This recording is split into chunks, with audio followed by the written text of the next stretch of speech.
এনসিপির নাহিদ ইসলাম আজকেই বলেছেন যে শেখ হাসিনা বিমানবন্দরে নামার পর সরাসরি তাকে ফাঁসির কাস্টে ঝোলানো। রাজনীতি তো একটু হুঙ্কার টুঙ্কার না দিলে তো হয় না, নেতা কর্মীদের একটু চাঙ্গা রাখতে হয়। নেতা না হয় আছে 10টা আর কর্মী না হয় আছে 5টা, 15 জনকে তো চাঙ্গা রাখতে হবে। আপারে 4 অগস্ট 2024 বিএনপিরও মুরত ছিল না। এরকম বড় বড় দল দেখলে মনে হয় আরে কিচ্ছু নাই, কোত্থেকে যে বেরোবে এটা হিসাব করে পাবেন না। এত ভয় কেন সরকারে যদি আওয়ামী লীগ কোথাও নাই থাকে? আপনার কাছে কি মনে হয় তিনি কি ফিরবেন কিনা? উনি ফিরবেন, ফিরতেই হবে ওনাকে। সবচেয়ে খারাপ অবস্থা স্বরাষ্ট্রের। উনি তো ডিফ্যাক্টো প্রধানমন্ত্রী হয়ে মনে করতেছেন যে যতগুলো মন্ত্রণালয় আছে সবগুলোর দায়িত্বে উনি। ব্যাপারটা এরকম না, উনার মন্ত্রণালয় কিন্তু ডুবে গেছে। এবং উনি যদি ফিরে আসে সবচেয়ে বেকায়দায় পড়বে সরকার। না পারবে ফাঁসি দিতে, আমাকে আপনারা খারিজ করে দিতে পারেন, ট্যাগ দিতে পারেন, অমুক তমুক বলতে পারেন, গালাগালি করতে, আমার কিচ্ছু যায় আসে না। হাসিনার আমলে আমাকে বহুত গালি খাইতে হয়েছে, আমার কিচ্ছু যায় আসে না। আর আওয়ামী লীগকেও বলবো কান পাতেন, মানুষ কি বলে বোঝার চেষ্টা করেন। আওয়ামী লীগের পুনর্বাসন এবং শেখ হাসিনার দেশে ফেরা, আপনি কি মনে করেন যে কথা আমরা শুনছি তিনি দেশে ফিরবেন ডিসেম্বরে? আপনার কাছে কি মনে হয় তিনি কি ফিরবেন কিনা? উনি ডিসেম্বরে ফিরবেন কিনা আমি জানি না, তবে আমি একজন রাজনৈতিক ক্ষুদ্র কর্মী হিসেবে যেটা বুঝি উনি ফিরবেন, ফিরতেই হবে ওনাকে।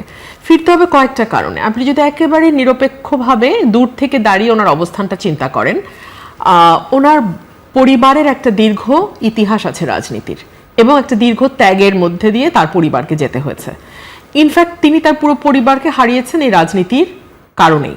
তার সঙ্গে জড়িয়ে আছে তার পরিবারের সঙ্গে তার আরো বৃহৎ পরিবার, তার দল, যেই দলটিকে একেবারে ভেঙে চুরে যাওয়া অবস্থায় 75 থেকে 80 তিনি 81 সালে ফিরে এসে হাল ধরেছিলেন। এবং 81 থেকে 26 46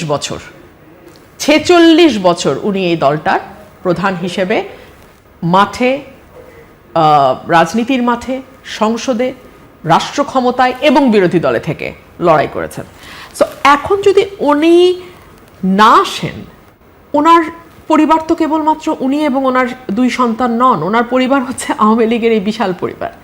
সো এই কোটি কোটি নেতাকর্মী, সমর্থক, ভোটার, যারা ভোটার ধরেন নেতাকর্মী বাদ দিলেন, হ্যাঁ, সাধারণ মানুষ, তাদের কি হবে? 1, 2 হলো ওনার পরিবার এবং ওনার ব্যক্তির যে ত্যাগ এই রাজনীতির পেছনে, সেটা কোথায় যাবে?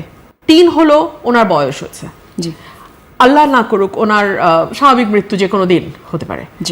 বিদেশের মাটিতে যদি ওনার মৃত্যু হয়, that is the end of the story. মানে ওনার রাজনৈতিক জীবন, ওনার দলের ভবিষ্যৎ সবকিছুর উপরে that will be the last nail in the coffin. So আমার মনে হয় এগুলো আমি যেমন মানে দূর থেকে দেখে হিসাব করি একজন রাজনৈতিক কর্মী হিসেবে, আমি চিন্তা করেছি আসা না আসার মধ্যে ইয়েটা কি, উনিও নিশ্চয়ই করেন। আর উনি ফিরে আসা সবচেয়ে বেকায়দায় কারা পড়বে আপনি বলেন তো? এটা আমি আরো 9 মাস আগে বলেছিলাম, সবচেয়ে বেকায়দায় পড়বে সরকার, সবচেয়ে বেকায়দায়। আজকেই স্বরাষ্ট্রমন্ত্রী বলেছেন যে 5ই আগস্ট ঘিরে যে তৎপরতা আওয়ামী লীগ করতে চায় সেই মুরদ আওয়ামী লীগের নেই। আপারে 4 অগস্ট 2024 বিএনপিরও মুরত ছিল না। এরকম বড় বড় দল দেখলে মনে হয় আরে কিচ্ছু নাই, কোত্থেকে যে বেরোবে এটা হিসাব করে পাবেন না। আপনি আমাকে বলেন না, এই আপনারাই আর আমরা তো একই জায়গায় বহু স্টক শো করেছি। 4 অগস্ট 2024 বিএনপি কই ছিল? তো সুতরাং নাইটাই এগুলো বলা যায়। হাসিনাও বহু বলছে বিএনপি নাই, এগুলো বললে শান্তি লাগে, শান্তি পাওয়ার জন্য বলে, ওটা কোনো অসুবিধা নেই, পলিটিক্যাল রেটরিক। যদি নাই থাকে তাহলে আর শো ন্যারেজ দেখায় সব কর্মীকে ভিতরে রাখতে হয় কেন? তাহলে 5 জনের মিছিলে 500 জনের নামে মামলা হয় কেন? আমার এলাকায় যেই ছেলেটা হয়তো দল কোনোটাই করে না, হাসের ইলেকশন করেছে আমার সাথে, তার নামও আওয়ামী লীগের মধ্যে ঢুকায় দিয়ে মামলা দিতে হয়? এত ভয় কেন সরকারে যদি আওয়ামী লীগ কোথাও নাই থাকে? তো ওগুলোর জব আমি দিতে চাই না। আর স্বরাষ্ট্রমন্ত্রীর বরং ফোকাস করা উচিত ওনার নিজের মন্ত্রণালয়। সবচেয়ে খারাপ অবস্থা স্বরাষ্ট্রের। উনি তো ডিফ্যাক্টো প্রধানমন্ত্রী হয়ে মনে করতেছেন যে বাংলা মানে যতগুলো মন্ত্রণালয় আছে সবগুলোর দায়িত্বে উনি। ব্যাপারটা এরকম না, ওনার মন্ত্রণালয় কিন্তু ডুবে গেছে। He better focus on his own মন্ত্রণালয়।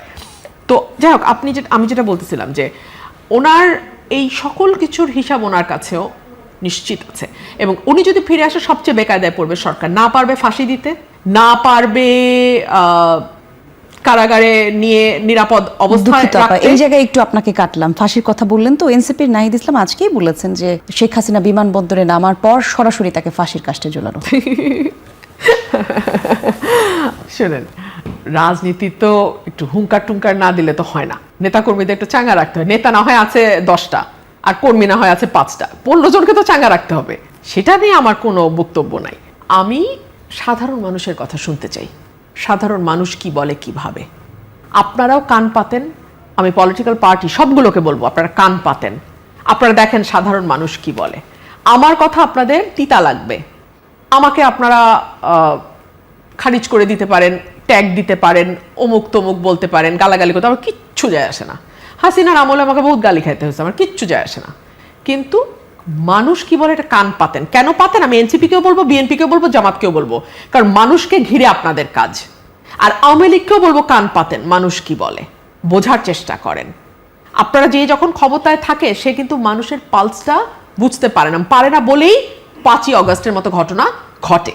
তো সে কারণে আমি বলবো প্রত্যেকটা রাজনৈতিক দলকেই মানুষ কি বলে শোনেন, গণপরিবহন ব্যবহার করেন, রাস্তায় হাঁটেন, দুটো মানুষের সাথে কথা বলেন, আর কিছু না হোক ফেসবুকে দেখেন অনেক ছোট ছোট ছোট ছোট মোবাইল জার্নালিস্ট আছে, তারা কিন্তু ঠাস করে একে তাকে ধরে বাইট নেয়, কথা শোনে। সাধারণ মানুষ যারা দরবারের সঙ্গে যুক্ত না, দরবারহীন মানুষের কথা শোনেন, তাহলে বুঝতে পারবেন মানুষ কি চায়।